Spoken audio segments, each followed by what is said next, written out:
Oh!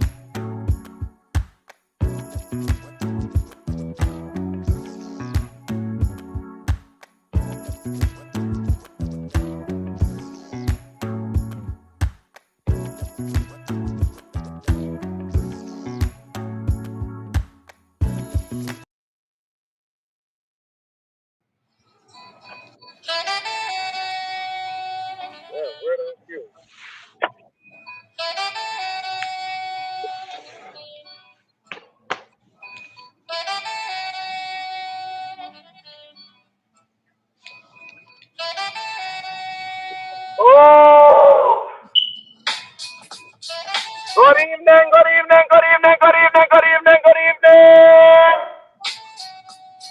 Final four. Final four almost set. Final four almost set. Yes, yes, yes. Good evening, good evening, good evening. Good evening. Welcome to another installment of the report. I am currently driving. I am just getting off my job.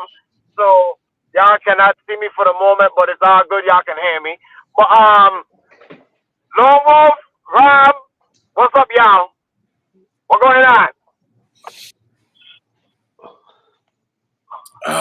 Nothing much. This is my day off. I'm actually just waking up, but hey, we are here. It has been a good day today. But yeah. Lone Wolf Oh, feeling good? oh yeah. You know what?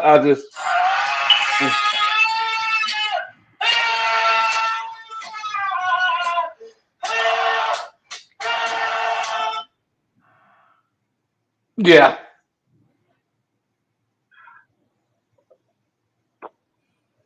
What the hell was that for? You know what it was for. I'll let you do the math for that part.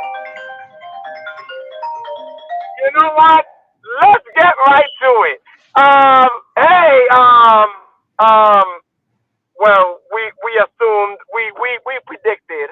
we predicted this from the beginning of the season that the Duke Blue Devils was going to be one of the teams in the Final Four, and they got their way to the Final Four in dominating fashion.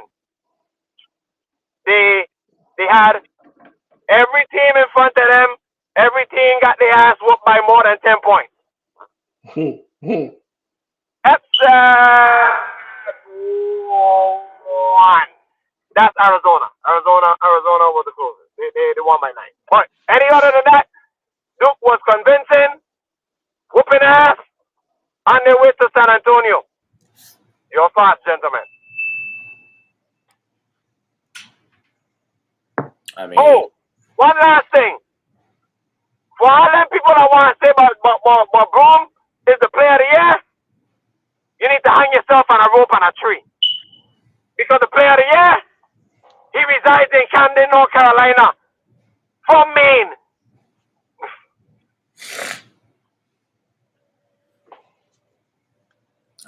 what do you?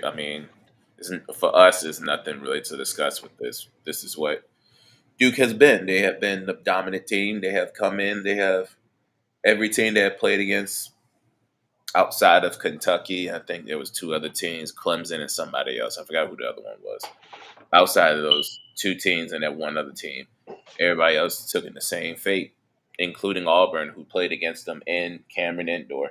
So it's no surprise in what Duke has done in this tournament. It's no surprise that they're in the Final Four. So the fact that they have been one of the best four teams all year long, and we have the best four teams that have been there all year long in the Final Four, it's good for TV. I'm fine with it. It's nothing as we expected. I'm like this. I have no words except for one more time for the boys in the back. Yeah. Everybody went through Duke and got this belt to booty cheeks. No, no, no, no, But we're gonna no. say belt to ass. Thank you. Thank you. Thank you. If you're going to say it right, please. Thank you. Hey, I thought you were TVPG, but now You can say Oh, the hell with that. it. But yeah, it's up to ask. We're not surprised. We knew it was coming. Although somebody who's not here continue to be hard headed. But I No doubt. digress. Now, let's talk about Houston. A lot of people, a lot of people were talking about Houston being a bunch of defensive dogs, and they proved it in their region, defensively, shutting down everybody in their path. Now Houston is in the Final Four, and we have to go against them.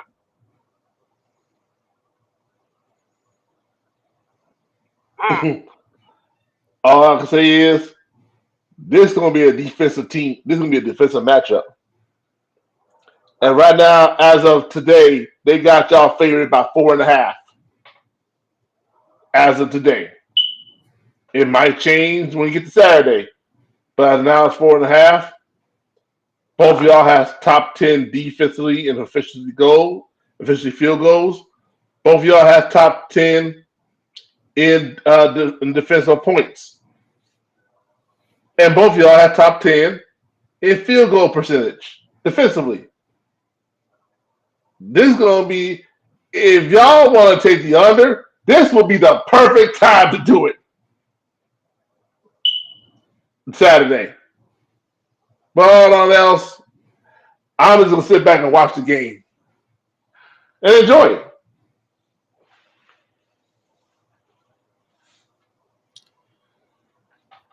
Again, Houston, I expected to be in the Final Four. I'm not surprised at what's going on with them. This is what it was made for. We're waiting on a Duke and Houston Final Four matchup. It's a battle, and it's a battle that John Skyer knows pretty well. He wanted, like he said, throughout the before the season started, like years ago, he wanted to scrimmage against Houston because he wanted to see how physical this team can be and how mentally tough they can be with dealing with the physicality of Houston. And they're always so together with one another. So this is going to be a very good matchup. Two teams that are very good defensively. One just a better offensive team minded than the other. But Houston has their days when they can score just as good as the rest of them. So I wouldn't be surprised if whatever. I don't think I will go for the under, but I would not be surprised if it does just go over maybe by a hair. So, but the business is still the same for me. As good as Houston has been, and as good as they've been for the last 5 years, nothing's going to change. Now let's talk about on the other side. Everybody been talking about Auburn, struggling their ass off into this tournament until the last two games. They finally look like a team that's deserving of a number one seed. Now the question is, with Auburn now have to go against um they got the number one overall team in the country have to go against them. I think we all know where we're going with this, but I'll let y'all take it first. Mm. This will be the fourth time they meet each other in the season. 4 times. This will be the fourth. Florida took two of them. Um, let's just say Auburn been cruising along. They struggle through the first two rounds of the tournament, and then they pick up the pace a little bit. But unfortunately for you, Auburn, Saturday, I'm coming to collect your soul, and I'm bringing friends along with me. You're going to be Reaper Incorporation is coming to San Antonio this Saturday to feast your soul.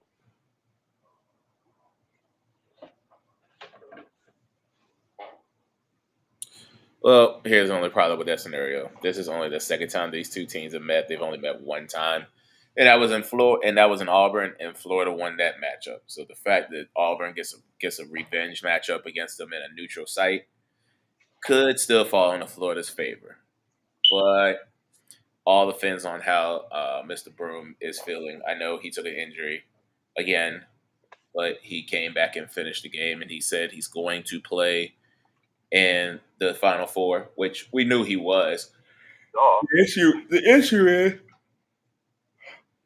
is will he be at least 80% himself by the time Saturday comes around? he needs to Because be. he is the key factor into that game. The last time they played, like I said, last time they played against each other, Florida took the edge on them. I think it was by like 9 points. Yeah, it was not 90-81. Yeah, and Broome had 8, 10, 11. Well, that 8, 10, 11 is not going to be good enough in this Final Four. If you give me 8, 10, 11, you're going to lose unless everybody else plays well. That 8, 10, 11 needs to be clicked up to at least probably like 25 and 15. You're going to have to click this up these last two games because no matter what, whoever you get, if you get either Houston, if you get Duke, no matter what, both these teams are very good defensively and they know how to shut you down. And especially Duke. Duke has already seen you once before, so they know how to get underneath your skin.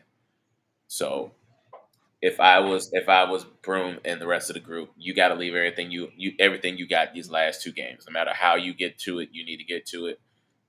However, for me, I just think that Auburn doesn't have enough defensively to deal with Florida's high power offense, especially once they get clicking. When they get clicking, they are one of the most scariest teams to deal with. So that's where I'm at with that. Um, you could make it three for me because I see that boy Walter Clayton Jr. ain't been stopped this whole tournament, Mm-hmm. and I don't see Auburn stopping them. So I think I could see Florida gonna make their way to the final unless Auburn come up with something out their ass. But let us move on. Let us move on to the women's side real quick. Um, it was a very unfortunate situation that Juju went down. But for the good news, USC moved on. Unfortunately, they have to face UConn to get to the Final Four, which, in all assumption, we probably think that is going to be short lived. Um, we got South Carolina. No surprise there. Don Staley.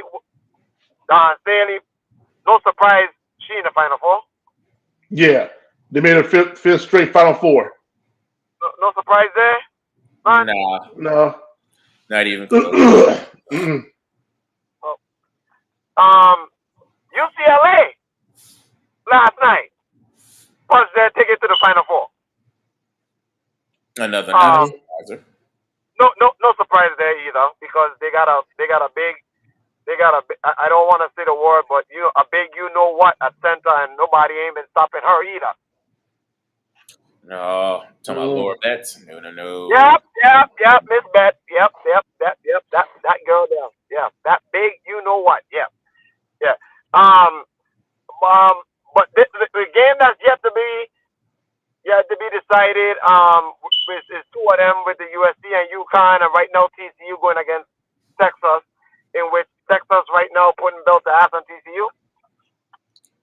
Yeah, but it seems like TCU is trying to find their way back. But the problem is, every time they try to find a way back, Texas and Miss Booker just been sniping them down, just trying to just claw the way back into it. And they said no. So looks like Texas might take it, and then I have a date between USC and UConn. I can see that coming. I can see that coming. All I can say is this with the Texas TCU is a rivalry. Basically, if you know something about the NCAA women, the women been playing a lot of defense than the men, and I like it. I like it a lot. Oh wow. Hold on, y'all. Breaking news. Um, Notre Dame's Olivia Miles will forego the WNBA draft, and she will be in the transfer portal. Oh, so she's in her final year, I believe. This would have been her final year, but she has one more year left because of the COVID year, and she's going to use it and go into the transfer portal. Ooh. Wow, somebody doesn't get her that needs her. But yeah, but I know Texas. We know that Booker is the engine of that team, and she can get you a double double if she wants to. That's one thing. Um, Hannah, unfortunately for you, your career, your college collegiate career is going to come to a halt if you don't do nothing in the next minute and 50 seconds. All I can say is it was a good career. You did 2 years in Louisville, 1 year at LSU, and now 1 year at TCU. And now it's time for you to go ahead and go to the WNBA and show your skills. So we're gonna see how if this stands. We're gonna see how Texas and South Carolina can match up with each other.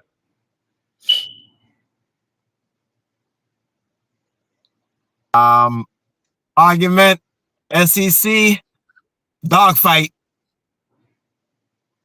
Oh, No questions dogfight, asked. yep. dogfight. But let's get off. Let's get off the Final Four. That's yet to be determined. Rob, Yo. NBA got like 10 games left for most teams. Yeah. Yep. And some of them are playing right now. Yeah, we need to go ahead and talk about some NBA because we got some teams that's on the bubble. Team might not make it. Yeah. Let's see. Right now, we've got some good games on right now. The Clippers and the Magic are going at each other. The Clippers are up by 10 with 5 minutes to go. How y'all feeling about these Clippers? I personally think that if they continue to go on where they're going, whoever has them in the first round, good luck.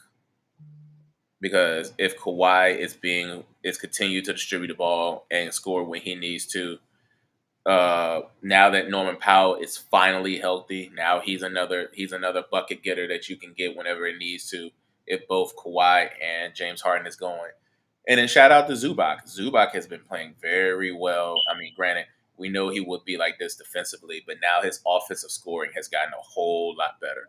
So with everything that they got going on, if they keep this hot streak going, good luck to whoever has. Hey, I like Ashley's nickname that she gave to Zubac. Big back. That's what he's doing. He's putting the team on his back. Yeah. He got 17. He's got 17 and 16 tonight. Oh What? shoot. 17 rebounds, 16 points. 16 rebounds, 17 points. But either way, Oh, it is. The fact that he's been averaging a double-double within the last 10 games, like out of 10 games, 9 of them, he's averaging a double-double. So. I like the Clippers too. Only thing that looms over my head, I don't loom over their head until I see otherwise. Every time the playoffs start, James Harden and Kawhi goes from being superstars to being MIA. Now, last year on the podcast, Rob and I, we remembered we had a hell of an argument about this. And now this is the year where y'all look pretty damn good. You know, that y'all could make some noise in the playoffs. So let me see what y'all gonna do. Choke again? Or finally make the Clippers be something? Okay. For the Clippers, I am not sold on them yet. Every time we be sold on them, they look good, some of that. For some odd reason, they make us look like fools. So this year, I'm not going to be sold on them. And let me inform you something. If the Clippers don't get further, I'd say first, second round at least, maybe third, maybe to the conference, I expect this team to be broken up probably this year or next year. One or two. Ain't they got a new Because stadium they gonna go to soon? pretty soon they will go to a new stadium. But you got to think about it. Kawhi is getting old. James Harden's getting old. And we don't know how bad the knees Kawhi Leonard still have. Sure, he feels good at 34 years of age. But how longevity can you go when you go into a 7-game series and hope to pray to God that you don't get a young OKC for your troubles?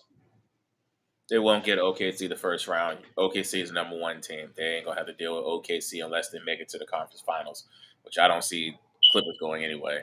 Their first matchup will probably be if I'm not mistaken, it will They're be in the, right now. They're in the play. They're in the play-in. So they ain't got. They're right now. They're in the play-in right now. so basically they'll be the seventh seed, so they'll probably play Memphis. No, not Memphis. It's No, they play Minnesota first to get in. I know, but I'm saying if they stay at seven, then the seven plays a two, and the two, if I'm not mistaken, is Houston. If I'm not It's mistaken, Houston right now. Right. It's Houston right now. and that will be a very and look how ironic. James Harden plays against the team that got rid of him. So Mm-hmm. if you're looking for sometimes looking for James Harden to come out for that part for that night for that series, he'll be there for that one. He'll be there for that one because he, as much as it's not that many. I don't think there's any players from the original team that he was on. Nope. No, everybody gone. Everybody gone. Everybody gone, but hey, he still knows that building. He still knows where he can shoot his shots. He still knows how to distribute the ball. And that's been the biggest thing. And to me, I think the biggest thing for James Harden this year is the one thing that we have been questioning about him his entire career. It's leadership. Leadership this year has been spot on for him this year because, like you said, because of Kawhi Leonard being out, because of not having Paul George re-sign, you took on the leadership role and build these young guys up like Derrick Jones Jr., Norman Powell, Boban Bogdanovic, Chris Dunn, and all these other young guys under your wing, and you have given them your extra juice because you're coming out here dropping 40 pieces and 30 pieces and dropping 10 dimes to these players that are trusting in you to make them get the ball and become a better player. So it's been working so far. Now, like you said, can it translate over to the playoffs? Only time will tell because it's a 7-game series and you're only focusing on one team and one series. So it gives him the extra chance to prove that he can be that. For me, even if they lose the series, as long as he's not the reason that they lost the series, I can get off of this because no matter what, we didn't think the Clippers would be in this situation to begin with. So for them to make the playoffs or even a play-in, it's still a good surprise with all the injuries they have. But like you said, as long as he doesn't choke or he is the reason why they lost the series, I can get off of him for the playoffs. But once he gets into that mode and he beats the playoff James Harden that we have seen, good luck. Mm-hmm. No, we can go on. Let's see. Oh, we need to. We're gonna talk about this fight from last Which? week. Two things we gotta talk about. Well, we can, of course. Yeah. We got, we saw that DiVincenzo ain't no punk. Never have and never. And he wasn't that at Villanova. He wasn't that when he was in New York. Nope. He wasn't at where all the other stops where he were at, and nothing's going to change now. You gonna stop sleeping? My only issue with the fight, you should have did this like 40 games ago. On both sides, you should have did this like 40 games ago. Because see, now every game from now until the end of the season is going to feel like a playoff game. This is how the playoffs are. It's going to be like this, and you got to check your attitude at the door.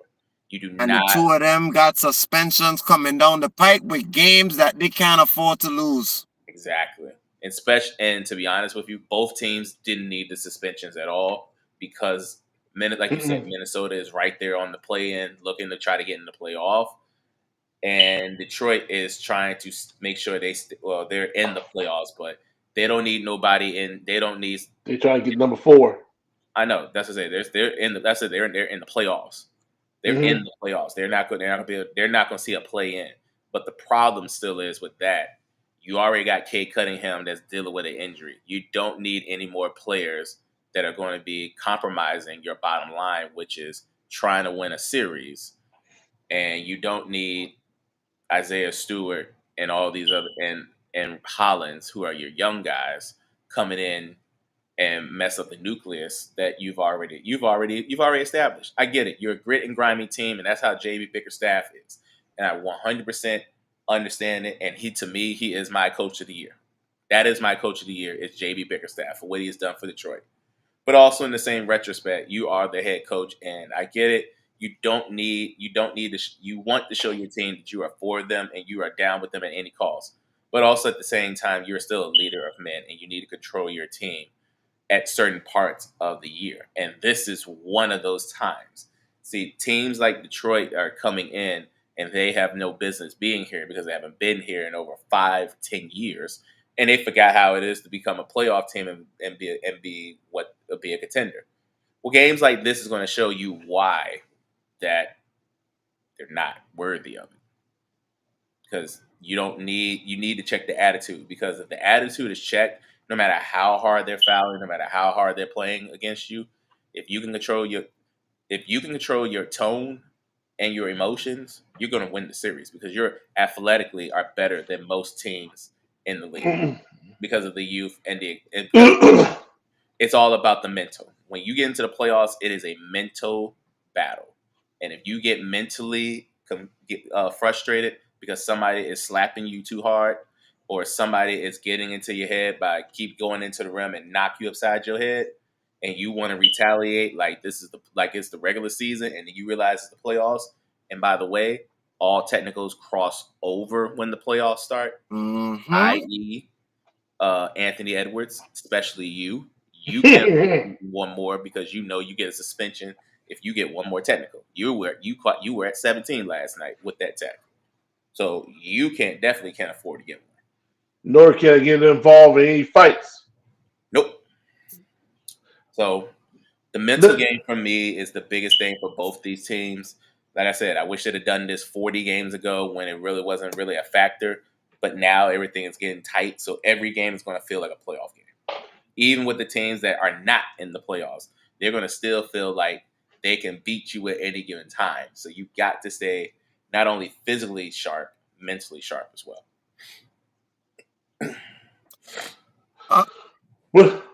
With my situation is this,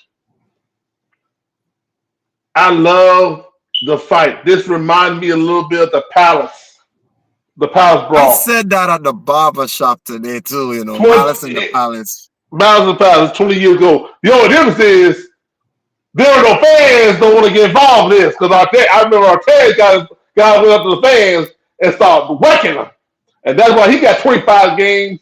Did he get 25 games or get suspended for the rest of the year? I think 25 games, I believe. Ron Artest got suspended for the rest of the season. Remember, he punched a fan. Yeah, that's the reason why. But in any event, I like JB's Bickerstaff as the coach of the year, because he has turned a team that you can get scored on so easily into a top 10 defensive team. No, don't get me wrong. In Cleveland, Cleveland had a top 10 defensive team because JB Bigstaff was known as the defensive minded coach. That's been his character the entire time. He worried about defense. When he took the job for Detroit, he realized he got to put defense in the system, and he did that. As far as the Migos, the key thing for Detroit, and I love the feel good story with Detroit Pistons, is this. I hope Kay Cunningham comes back in time. You're gonna need him, especially 7 game series. That's one thing. Secondly, with Minnesota, as far as I'm concerned, you said something about Anthony Edwards, and you are going to need Anthony Edwards and everybody on deck. Because right now, if you look at it, Minnesota, you have a chance to get a 6 seed, possible fifth, possible fifth. But because of your brawl, and you're going to lose some of these players, the main players, you might get stuck at 7 for the rest of the timeline. And that's not good. Like, you want Memphis to go say, which I want to get on Memphis a little bit later on the show, if y'all don't mind. I want a piece of Memphis. No, don't worry. Memphis is on the agenda. Yep. The point is this. Both teams cannot be the space of emotion. Because if you pop off emotion like that, not only are you going to cost your team the game, but you're going to cost your team the series. Oh, well, if you're saying Detroit is at 7, that means they get Boston for breakfast. No, Minnesota's at 7. They get Houston. Detroit's at 5. Well, if Minnesota's at 7, they get Houston for breakfast. If they win their play-in. But they have a chance to get 6, possible 5.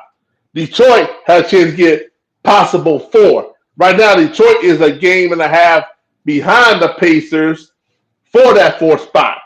And Indiana is now winning by 3 with 13 seconds left. So, and I said this like a month ago, saying Detroit had a chance to get 4 to have a good home field advantage, got a good home court advantage. But now, with the brawl, it's gonna cost some role players. Well, so do y'all still got Boston coming out of the East?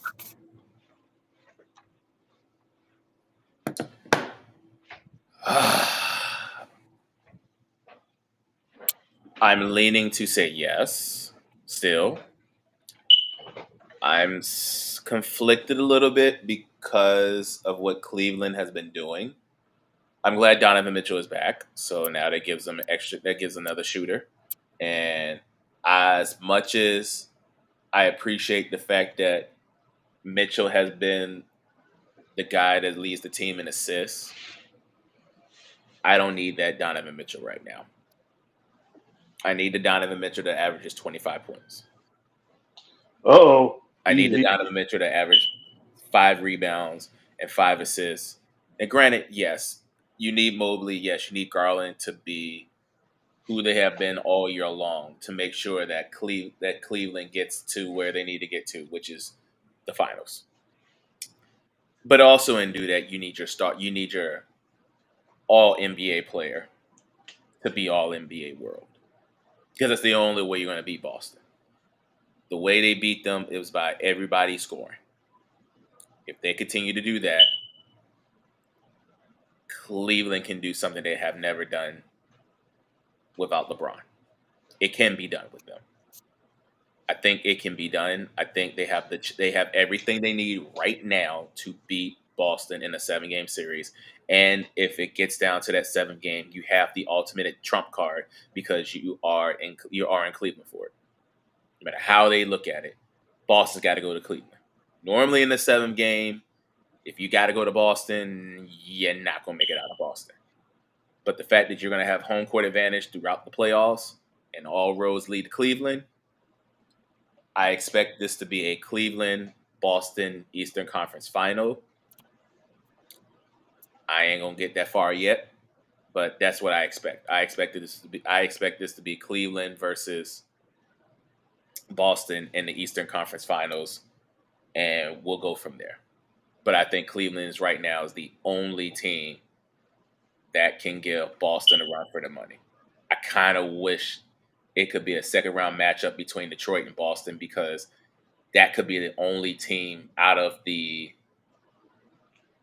I think Detroit, if Detroit can get their hands on them outside, if Detroit can get them in the second round, Cleveland might have their better way of getting through, because Detroit is going to give them everything they can. But if Detroit does not see Boston in the second round, then both these teams are going to have a cakewalk going into the Eastern Conference Finals.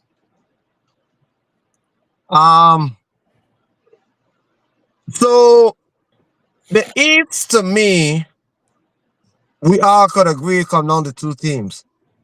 Yep. Right. But you saying is Boston going to lead out Eastern Conference? Yes. I'm saying solid yes. Here's why I say that, because Cleveland, I just picked up on something. Cleveland's size is going to be the Achilles heel. And the matchup is going to be the Achilles heel, especially if Porzingis gets healthy and Drew Holiday gets healthy.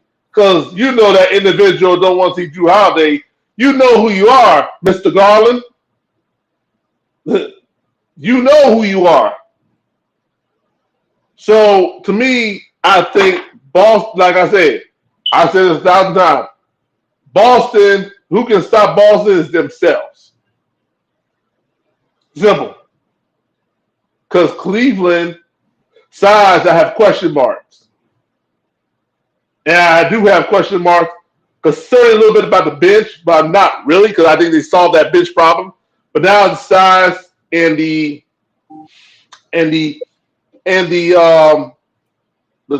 torture and the matchup. So yeah, bottom line is it's going to be Cleveland and Boston coming out. It's going to be the two guys going to be clashing for the East Conference. But we can't say that definitively about the West.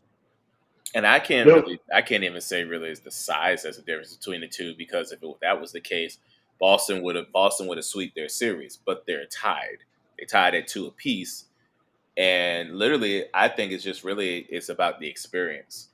I think now having Kenny Atkinson, who's been an NBA champion, who knows how to get teams over that, as they call it, that hump. Cleveland's one of those teams that need to get over that hump, and hiring like a Kenny Atkinson could be that last missing piece that they need to get over Boston. Because you got to remember, they've actually got Donovan Mitchell at his lowest minutes since he was a rookie. So Kenny has done everything right to make sure that Donovan Mitchell stays 100% as healthy as he can before he knows he's got to ramp him up for the playoffs. So I think it was a genius move. Plus, getting DeAndre Hunter, which was a brilliant move. I think they still got him from literally like cookies, like pennies of a dollar. So getting him added on to this team, plus Jerome stepping up, Max Strus coming back, stepping up whenever he needs to, guys like that. But like I said, it's the trio. If the trio get going, you can't stop the trio of Garland, Mitchell, and Evan Mobley. Yeah, that's true. Because they got a trio of their own, but the question is, it's just which trio gets it going. It's the experienced trio or the new trio. I would say Boston for right now, but I'm having like, how sure am I?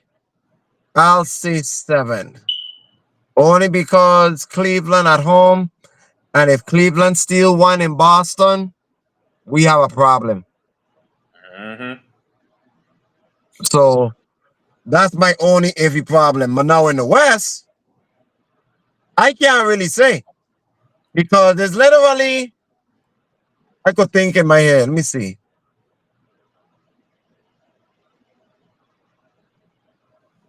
Six of them, I could say six teams can win the West. Mm-hmm. Yeah. Six. Yeah. Yeah. Like One, I said one is a definite. We already know that. OKC, yes. It's the ultimate definite. OKC, I can imagine. Houston, no, because I think they're too young. Yeah. LA, Oh, definitely. breaking news out of MLB. Garrett Crockett signed a 6-year deal, 170 with the Red Sox. Oh, Oh, good. Good money. We he wanted to get paid wherever team he went anyway. The only Yep. problem is he well, just ain't got a chance to do it in the playoffs because nobody didn't want to pay the money. Oh, well, guess what? Red Sox got their race. Yeah. Okay. Um. Now. The West is different because you have, like you said, OKC is the top team, but then Yep. you have teams like the Lakers, Yep. the Nuggets. Yep. Um, if the Clippers can get hot, I can see them making it. If Golden Yep. State gets to going, they got a Yep. chance.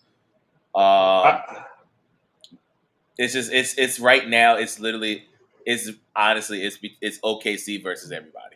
That's literally how it is right now. And those teams you just mentioned is all the ones that I think that can take the West.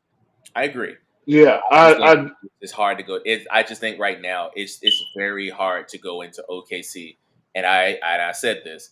I need to see this team when they have all five of their guys locked and loaded, ready to go. And it looks like it when you have all five of their guys and they're all set to go. This is a very dangerous team, both sides of the floor. Nobody can deal with Chet Holmgren on the offensive side because it's so hard to defend a 7-footer that can put the ball in the basket by dribble or by catch and shoot. Then of course SGA is the MVP. That's just SGA. That's just who he is. Then you have guys like Jalen Williams who coming back as well, and he's looked like he hasn't missed a step. You add Hardenstein, who brings toughness on defense. Then you bring also Alex Caruso. Then you got Isaiah Joe. Then you got the other Jalen Williams. They literally got like a 10 to 12 man rotation that they can run and can just literally just wear you down. That is the one thing OKC can do to any of these teams in the West. They can wear you down because of the age and also the fact that they are very good defensively. That is their calling card. If you can't get them out of if you can get them out of the defensive scheme, you have won the game. But there hasn't been that many teams in the West that has done that. So no. it's going to be hard to do that, especially when SGA his 30-some points is going to end up keeping probably at 35 in the playoffs, and then he cranks up just even more because he's tired of getting off that proverbial hump, and he wants to do something that hasn't been done since Kevin Durant and those guys have been in there. So I mean, hell. But with this situation is this. Everybody's right on OKC this, OKC that. Now 2 through 6, they're not going to be locked in. Probably go by to the end of probably like 2-3 games in the final season, roughly. You'll find out where they're going there because it's too close to call who's going to be jockey position. It's like 2 one through and a 6. half, like one game, Like one and a half games away from everybody. One game, but no more than roughly 2.5 games between that range. Yeah, 2.5 games. Between 2.5 games, maybe 5.5 games. You had a good game tonight with the Lakers and Houston tonight. Yep, that's going to determine how that's going to be positioned as well. The problem is I got with OKC is this, and I said this early this year on the show when they had that NBA Cup. I say this: if you're going to beat OKC, play slow, methodical basketball. If you play slow, methodical basketball against them, they can't run up and down the court and try to run you out of the gym. The Bucks did that this past November when they won the Cup, NBA World Cup. Yeah, but see, the difference is at that time in November, OKC was still trying to figure themselves out. Remember, there was still no Chet Holmgren. So right, That Chet was Holmgren. that's what I'm saying. That was the biggest thing. Remember, at one point throughout the year, SGA was playing center. They didn't have none of their big, That and they were still leading the West. yeah, but OKC has a chance to right the wrong and right. Remember, this is the same OKC who was in this position last year, and guess who took them out? The one that the Dallas Mavericks, the same Dallas Mavericks now, the one that now was reside in Dallas, now reside in LA. And to me, that's the matchup that OKC don't want no part of at all. They don't want no part of Luka or LeBron.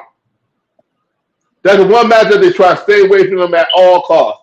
Anybody else who gets them, cool, fine. Go in there. Experience. Yeah, but as far as the kryptonite in OKC is the Lakers. That's their kryptonite. I like Houston. Okay, I know Udoka is going to get them right. Denver, I don't trust their bench at all. I don't trust the bench at all. Golden State, I want to see how well they survive, how well they can hold on. Good evening to you too, at ma'am. 37. How you doing? At Steph Curry at 37 years of age. And don't get me started on Memphis. I don't want a piece of Memphis because as of right now, this is a bad matchup. If the playoffs will start, this matchup would been not good for Memphis. Memphis is full of shit because they shouldn't have did what they did. I'm sorry. Memphis Oh full no. of shit. Oh no, no doubt about that, Barbara. The bottom line is this. No. Rob, Oh no. get him. Oh no. Rob, get him. I missed that. What were you saying? I said Memphis is full of shit. Rob, get him.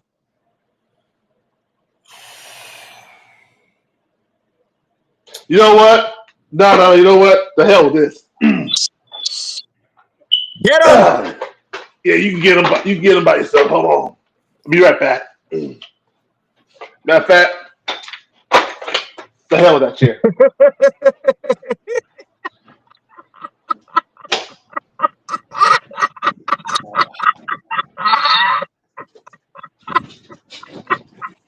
Now, No, won't throw out the whole set. I don't blame him because I was the same way. Now, as angry as I am about this conversation of Memphis deciding to wait until the last week of the season to fire their head coach because of the fact that management did not like his play I'm fine. I got one better. When it comes to pick and roll. I don't understand it. I've never understood this. This is the stupidest thing possible. It's so idiotic. But the difference is, here's the problem. This is the thing though. It's kind of becoming of them because of look what they did when they had the grit and grind Memphis team. They fired their head coach. The guy took them to the Western Conference Finals and they fired their head coach. Yep. This organization has been right there on the cusp of things, and they've been trying to get back to that team for so long, and they finally got it. They finally deal with pieces that they have. And then you just do this. I mean, like I said, we have seen Memphis do we've seen the NBA had some idiotic moves all year long. Starting over the summer when they decided to sign when Philly decided to sign Paul George and give Joel Embiid an extension after not being in shape. Already that was bad enough. Then we see the Sacramento Kings make a dumb move and fire their head coach, even though it was near the beginning of the season. Still, Yeah, there's some rat ass too. still a dumb move because again, a guy that took y'all to the playoffs, and Mike Brown. Mike Brown's a good head coach. You fired him, okay, and guess where you're at now? You're trying to fight to trying to get into play in, and hoping that everything goes well. So that You doesn't get help. played out. Then, of course, the most idiotic one, if not the idiotic move of the entire decade and entire generation, Mm. for Luca. The Luca trade for in Dallas. Oh. Straw. Straw. They've never recovered. Nope. Never recovered. Kyrie gets injured. AD had one great game, gets injured. Lively injured. I mean, literally at one point they got to the point where so many people were injured that they had to go and get G League players, and then they used their G League players so much that, oh, by the way, they can't play them anymore. So now they're going to start forfeiting games if these players don't get back into it. So now Dallas had this issue. Now here comes Memphis. You wait until right now when you're right there on the cusp of being in a playoff team. Mm-hmm. Now you're on the back end of your schedule and it's getting uglier by the minute because you're losing. And now you're about to take another loss today against Boston. So now you're 0-2 without Taylor Jenkins. And we're getting ready to go into the playoffs. And if the playoffs end of the day, guess who your first match will be? The Lakers. I know Shannon like to say Lakers in 5. It'll be But it will be Lakers in 4. there you go. So dumbest move of the one of if outside of Luca, this is the dumbest move of the season. This is literally the dumbest move of the season at the absolute worst time. You said y'all did this to maximize John Morant with this whole pick and roll thing. Well, here's the problem. The offense was never the issue when it came to Memphis this year. It was defense and health. The health of John Morant and the defensive team that they were last year did not cross over this year because of the injuries. And now you're going to cost your team everything because now you got to find a head coach out that can go and take this team to be what they were. And to be honest with you, I don't see nobody taking this job. All the good head coaches are going to stay where they're at. You're going to have to go into either the college route or find somebody that's like an assistant. Matter of fact, the only other if I was Memphis right now, to be honest with you, I would try and get permission to have a phone call and get Sam Cassell in that building. That should be the very first thing you should do. Who? Sam Cassell.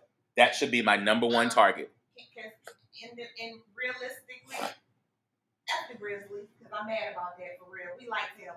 We do like Taylor. And they ain't give no explanation as to why they did it. And again, and if this is like I said, and if this is going to be just like the same situation that Cleveland had to do with JB, you better get somebody in there that has had this potential and push this team to the breaks. And that could be another one. You could bring back Monty Williams. I think that would be a great move. It'll be a great move for them. But for me, I think if you just look at somebody that's right now that has been right there waiting on the cusp of getting a head coach job, my first priority. Sam Cassell.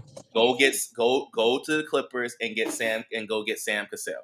Now He's been due for a job. He's been due for a head coaching job, but I do like the Monty Williams one as well because I think Monty needs another chance, especially how that embarrassing Phoenix team is looking right now, and I bet you they feel so. And they wanted to blame Monty Williams for that, and he gone. And look at them still. They still rat ass with three superstar talent.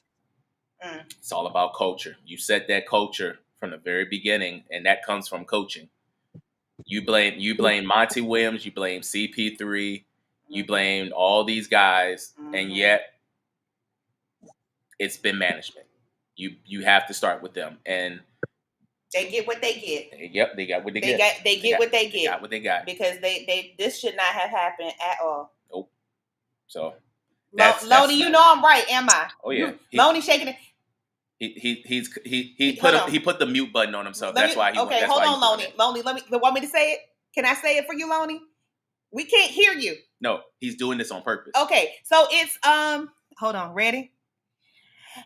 F the Grizzlies, F the president, F everybody who has the GM, F the ownership, F everybody on that squad that had something to do with this because it was absolutely unnecessary. Taylor was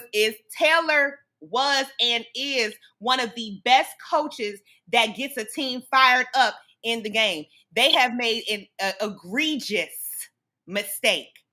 They have made a huge mistake, and they're still paying him. Y'all are idiots, dumb, stupid, imbeciles. What other words? Say it again. What's your favorite word, Chef? Ratas! Okay? Because there was no reason on God's green earth why we woke up to Taylor Jenkins not having a job. Like, that don't make no sense. And there's no explanation anywhere as to what he did wrong to lose his job. Whether it was performance, usually we hear something.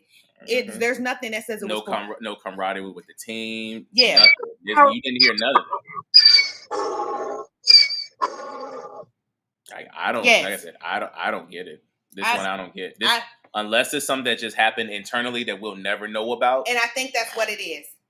I think it had to be some. There's got to be a quirk with the GM. I think it was something with the GM and him. Like they were bumping heads as into how the team was performing or how they're navigating. But let's be realistic. The Grizzlies have not been healthy. No. You can't help a team. You can't judge a coach on the way a team is performing when the stars that you need, you can't depend on the others. Not to sustain a whole season, but they have. They've been in the fifth spot most of the season. Right. Without Ja Morant most of the time. So they're beating the odds. They're beating the odds without their star player, and you fired the coach, they can go to hell. I'm gonna go eat me a donut or something. Ma'am, Ashley? Donut time. I know, but here's something for you. What you doing on them donuts?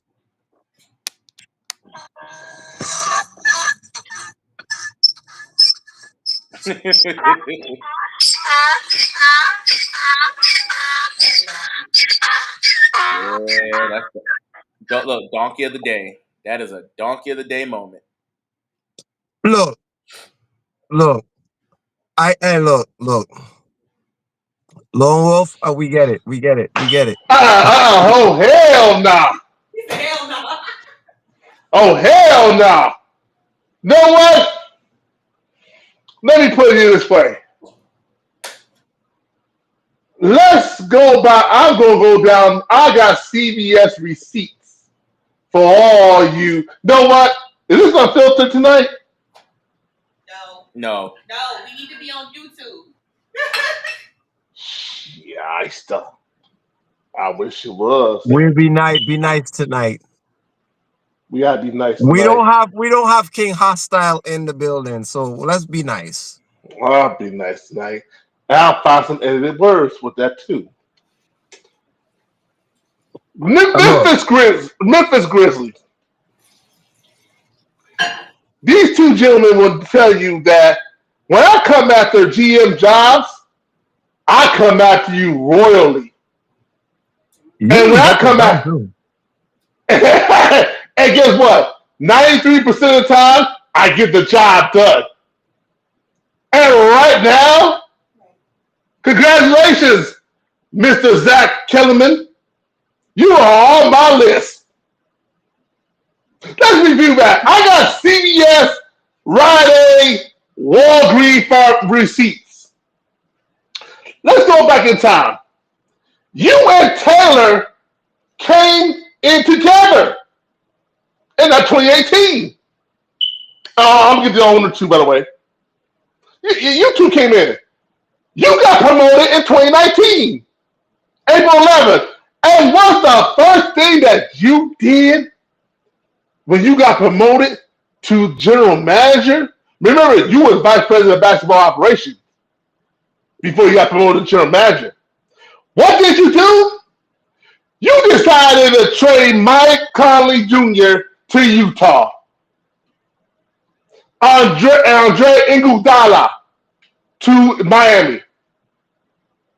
You also trade Aquaman, Steve Adams, a couple years back to Houston. And Steve Adams was your leader. And you also kept John Morant out of trouble.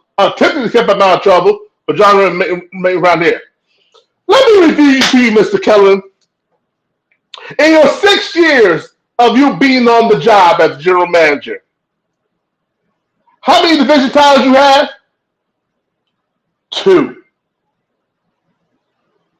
How many conference titles you won? 0. How many NBA championships you won? 0. And I'm getting on you, Robert Perra, because you bought this team in 2012. For 13 years, you owned this team. The closest thing you got to was the Western Conference, and that's by an old general manager and an old head coach. And what did you do? I guarantee you did. You pulled a James Dolan. I thought James Dolan was bad. We have James Dolan in the Western Conference version. His name is Robert Pereira. Yeah, him, that guy. You decided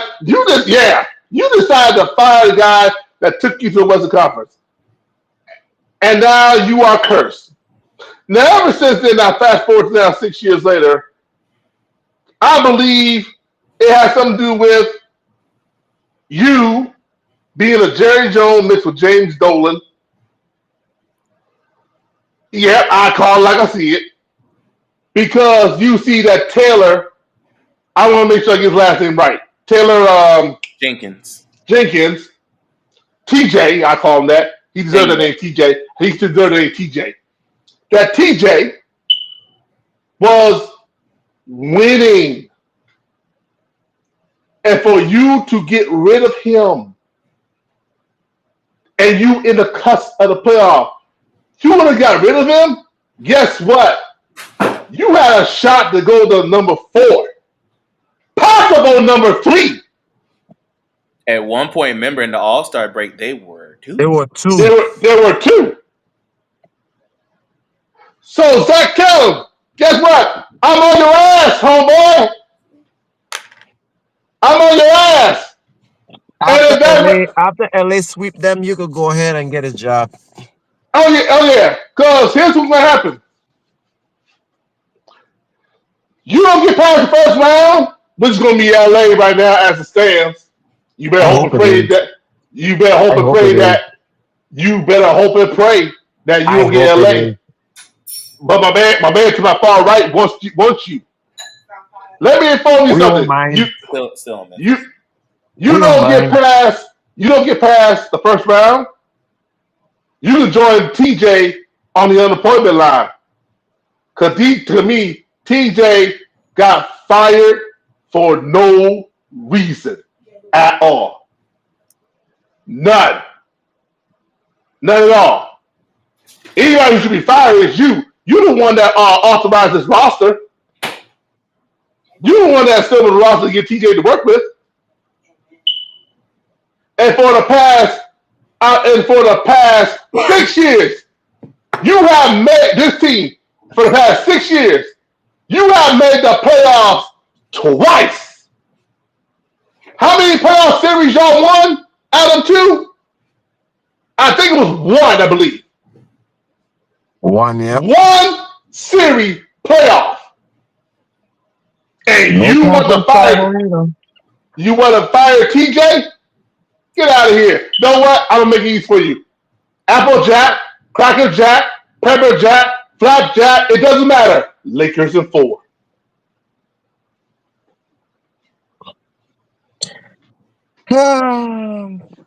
Y'all said everything that needed to be said to him, so I don't have anything else to add except for Memphis.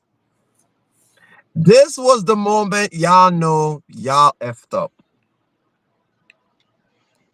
But Let me move right along because we got a couple minutes left because we got the NHL playoffs almost looming. It's almost Mhm. Yeah, dang, that went quick. That season went really quick. because you got to think about it. If the NBA playoffs come around the corner, NHL is right there as well. Yep. And Ovi got 5 left to pass old Mr. Wayne Gretzky for the most all time. Mm-hmm. And right now they are in second to the President's Trophy to Winnipeg. That is correct. Okay.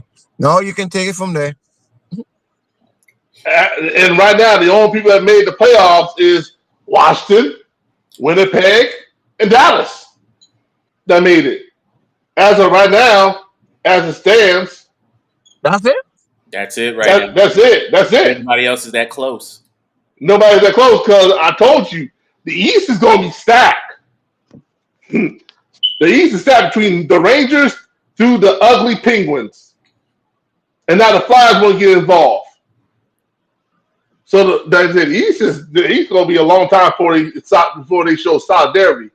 Right now in the West, we're now down to 4 with Vancouver, Calgary, Utah, and Anaheim to fight the spot for a walk-off spot. The St. Louis holds the spot, and Minnesota holds the other spot as of right now. So don't you worry. Where Edmonton Edmonton, at? Edmonton is at number 3 in the Pacific. They'll make the playoffs. Okay. And and don't worry, Connor McDavid is returning. He's skating well. He'll be back this week, along with Leon Draisaitl. Right now, they're 6. They're 6 in the playoffs. 6 overall, but yeah. So have the playoffs would have started. Edmonton will get Los Angeles first round. The Kings. Yep, and Jersey is 6 as well. Yep, and have y'all if y'all finish the season, y'all get Carolina first round. Which this to me is that to me interpretation to me it's kind of like a subpar bad matchup. It's a bad matchup, really. And I wouldn't if Everton. If I was you, Everton, I would tighten up that defense because Los Angeles Kings do have a defense. They're top 5. So I guess that trade from Darcy Kipper must have helped. For one thing. But you ain't gonna do much. They ain't gonna do much because you still got Winnipeg all over you and on team, and then you got Vegas all over you too. Yeah. No. But all I care about is as long as Connor's in the playoffs, he has an assignment that he needs to accomplish. Which is true. I look. I know this might be a very tough playoffs because everybody got potential firepower in every team.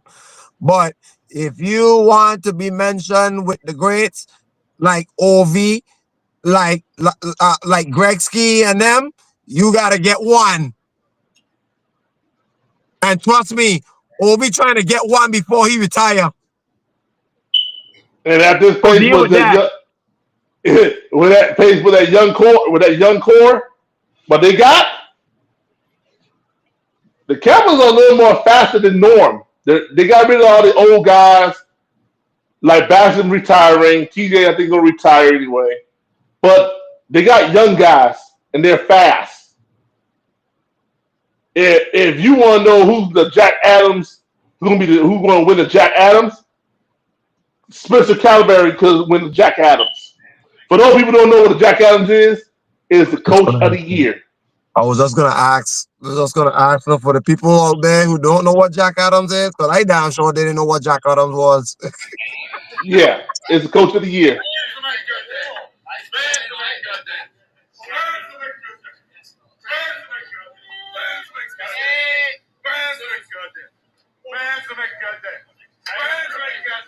I'm telling you, the minute he scores the goal to win to get it all, Juicy J just need to come over there and just sing "Bands to Make Her Dance." It just needs to happen. Just need to happen. Yes, I was so shocked too when I saw that. I was like, "Is he saying bands and make her dance?"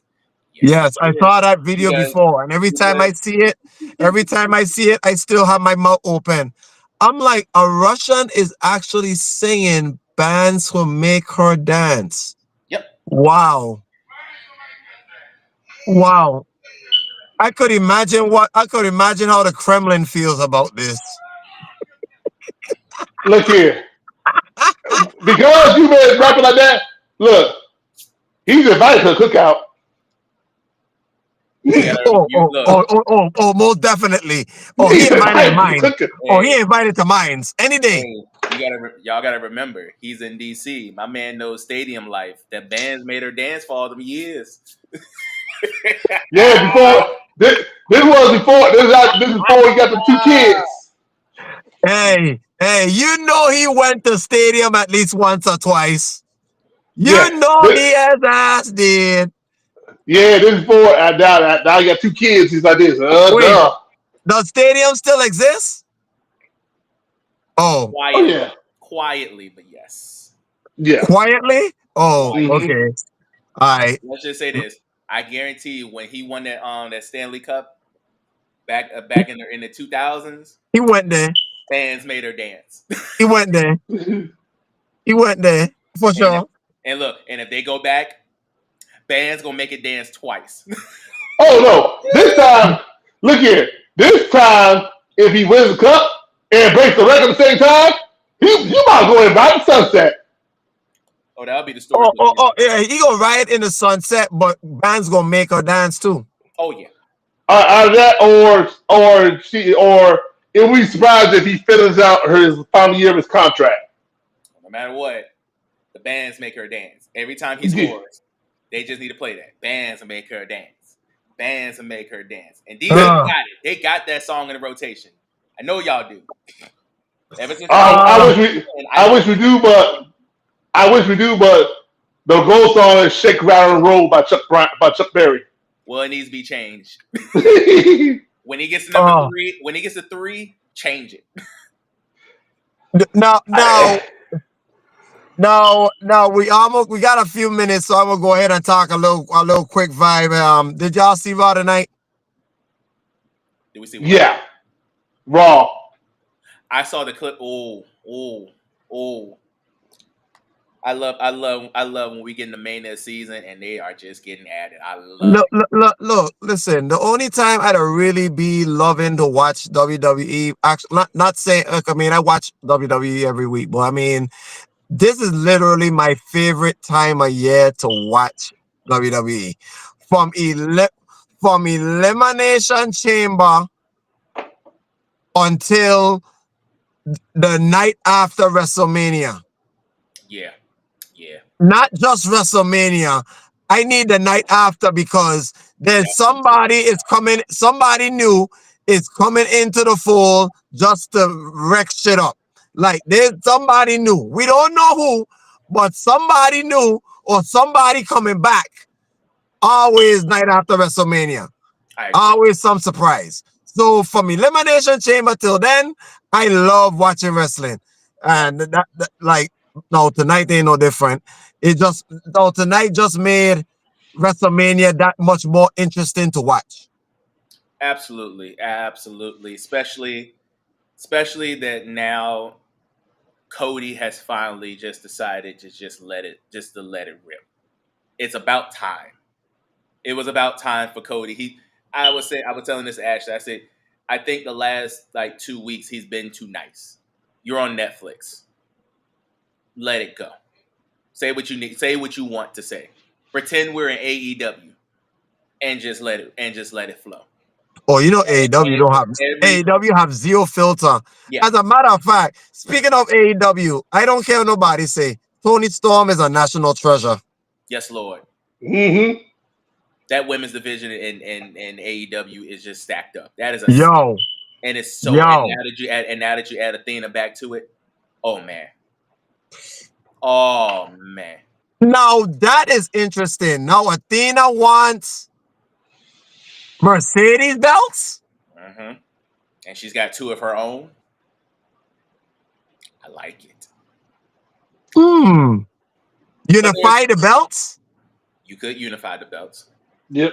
but there is one thing that we haven't talked about, and I know it's just getting started with it, but we do need to address this. Yes, the Major League Baseball. Yes. Oh Yes, yeah. Major League. I'll tell you this. Ain't nobody beating the Dodgers. Not right now, Not but right now. No, not but right now. but Now, but hitting wise, but hitting wise, Yankees made a case. Yankees made a strong case.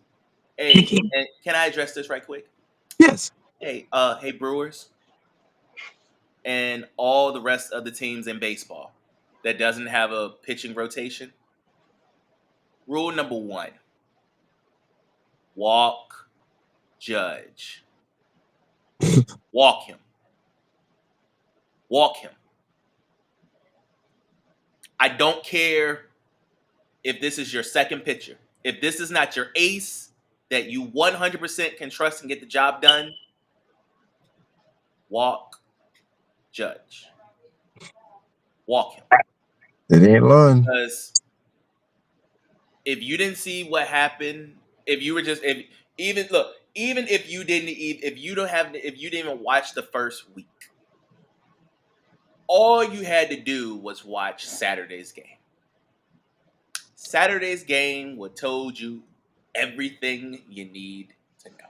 Let's just say he leads the league right now in home runs. Yep. And Mhm. let's just say the team and let's say the team leads the team leads all of Major League Baseball home runs. If you didn't know that, you would have found out on Saturday. Yeah, they did it in 2 games. Yeah, and that's the reason. And the reason I'm saying walk Judge because of course they're saying that these new bats is the major issue of it. If that was the case, it wouldn't have been legalized for all players in all teams. Stop making the excuse just because it's the Yankees. If it was any other team, you would have paid this no mind. And hell, if the bat wasn't even working and Judge was still just hitting, you'd have just said Judge is having a great day. Keep that same energy. The team was just on fire. It happens in a 182 game season. One team in a 162 game season. One team is going to have a great game like this. Every team is going to have one game that's been like this. That's like this every year. Every year we've at least had at least 10 teams cross the 20 threshold, hitting home runs, hitting base hits, doing stuff like this. It happens. We've seen it. Hell, we saw a game last year that both teams crossed 20 points without these torpedo bats. Now you're going to use the torpedo bats as an excuse because it's the Yankees. Hell, guess who ain't using it? Judge ain't using it. Judge said, "Why am I going to change the bat that I've used for the last 3 years that have gotten me to where I am this far? I don't need a torpedo bat." And he still hit 3 home runs and did 4 in 2 days. Go to hell. Straight to it. Go to hell. Mhm. Just know all the aces for these teams, the aces, as in your number 1 guys that you can go out there and give Judge a run. Those guys, I have no issues with them because they know what they're doing. But the number 2s, 3s, and 4s, Correction. 3s, 4s, and 5s. You need to worry 3, about. 4s, and 5s, and even closers and relieves, walk him. You got a better Listen, But Jack. chance. You got a better chance. And look, and this the worst part about this. Stan hasn't even came back yet. And you And gonna they're put doing him in the lineup with and they're that? doing this. And they're doing this. So just chill out. It is the first week. Relax. first No, 3 games. you know what, Rob? Rob, I'll take it a step further. It's a shame for the Major League Baseball league. If it's a shame for Major League Baseball to want to put questioning one of their faces of the forgotten saken league. That's what I'm saying. Look. Think about this for a second, Noayo. They're questioning one of the two faces of the in league. Hmm. The man last year, if it wasn't for Bruce Lee, and for people who don't know who I call Bruce Lee, Shohei Otani, if it wasn't for Otani, Judge would be MVP. What the fuck are they talking about? Yes, I'm a curse. Gonna piss me off. Judge? Really? Judge? Get the hell out of here. Now, Never been caught with steroids, never been accused of it. Really? And this is what Really? Your face of the league. Your face of the league, y'all questioning. Get the hell out of here with that bull, man. hold on a second. Now, Rob, before I take over, who was questioning about them bats? all the other teams that saw this. Okay. All the Delani, thank you, Delani. Because if I recall correctly, I didn't hear none of y'all question about Mark McGuire's steroids, and he was cracking 60 home runs. I didn't hear no question about Barry Bonds, even though he didn't need it because he was a 30 for 30 guy. He was cracking 70. I didn't hear none of this until life after baseball, and they can't get in the Hall of Fame. Now, fast forward to what happened this past Saturday. Let me tell you something. Let's face it. The Bruins pitching roster was god awful. No. Ass. God awful. You say rat ass? Rat ass. Rats. Rat ass hell. How about rat shit? Even better. Cool. Because I don't want to hear nothing about Brewers pitching staff or anybody pitching staff, because I'm sorry, do my team got to take on the Yankees and we're in the same division and we can go toe to toe with them? You see us complain about it? No. Do you see Tampa complain about it and they're in the same division and we got to go toe to toe with them? No. You want to see the Red Sox, and that's their nemesis. Oh, you know the Red Sox ain't gonna say nothing because the Red Sox don't like them. Don't like them. And then Reese got them at age $170 million of great contract. No. I don't want to hear all you NL, with the exception of the Dodgers, with the exception of the Braves. Dodgers ain't gonna say nothing either. Nah, you know why? Because they got an MVP over there too. Right. With the exception of the Dodgers, with the exception of the Phillies, the exception of the Braves when they get healthy, y'all some weak ass pussies. NL Central. I'm calling, like I said, first and foremost, Milwaukee Brewers. You the one that authorized to trade your second in command to the New York Yankees. And they give you a bum-ass Nestor Cortez. Yeah, you thought it was going to be sweet. Yeah. And what happened? Nelson Cortez got rocked like a blanket party from Full Metal Jacket. Hey, listen. Milwaukee, just know something. Rob, take me home while I leave them with this. Go ahead. Take me home while I leave them with this, because this is going to be a punchline. Y'all going to like this.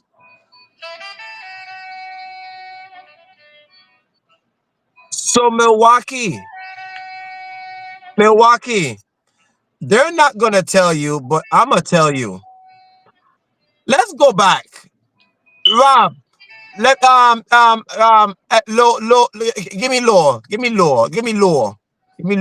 me the music lower.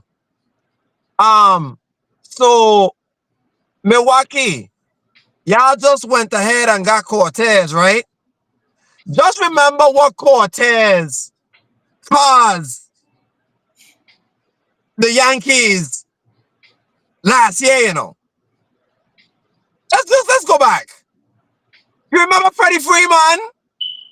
You remember Freddie Freeman? You remember what Freddie Freeman did? You remember what Freddie Freeman did to Cortez? You remember what he did? Yeah. Yeah. And now y'all got him. And now he went ahead, played the Yankees, got 20 hanged on his ass, and now y'all want to complain. I gonna leave y'all with this. Karma and the Milwaukee Brewers got something in common.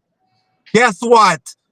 They're both bitches. Now, with that said, it's Rob, it's Lone Wolf, and myself, yours truly. That's a punchline for your ass. Y'all have a blessed week. Stay close to each other. Bye-bye.